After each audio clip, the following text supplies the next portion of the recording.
वाघिणीचं दूध जो पिणार तो गुरगुरणार, यशवंत क्रांती संघटनेचे संस्थापक अध्यक्ष संजय वाघमोडे यांचं प्रतिपादन. राधानगरी तालुक्यातील दुर्गम भागातील 150 विद्यार्थ्यांना शैक्षणिक साहित्य वाटप.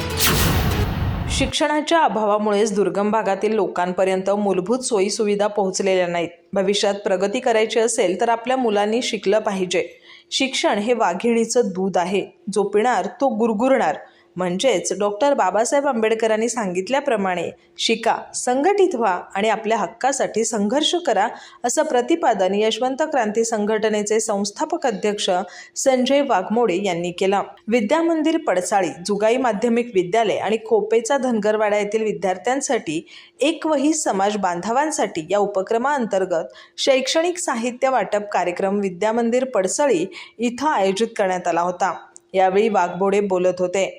संजय वाघमोडे म्हणाले, यशवंत क्रांती संघटनेच्या वतीनं पुण्यश्लोक अहिल्यादेवी जयंती महोत्सव मोठ्या उत्साहात साजरा करूया. मात्र अनावश्यक खर्च टाळून समाजातील दऱ्याखोऱ्यात राहणाऱ्या गरीब विद्यार्थ्यांना शैक्षणिक साहित्य देऊन अहिल्यादेवींची दानशूरतेची परंपरा अखंड सुरू ठेवूया. या आवाहनातून जमा होणारे शैक्षणिक साहित्य दरवर्षी दुर्गम भागातील शेकडो विद्यार्थ्यांना वाटप करण्यात येतं. आर्थिक परिस्थिती नसल्यामुळे विद्यार्थ्यांना शिक्षण अर्धवट सोडावे लागू नये आणि त्यांनी शिक्षण घेऊन मुख्य प्रवाहात यावे, यासाठी प्रयत्न सुरू आहेत. हा उपक्रम गेल्या 14 वर्षापासून अखंडपणे सुरू असल्याचंही त्यांनी सांगितलं.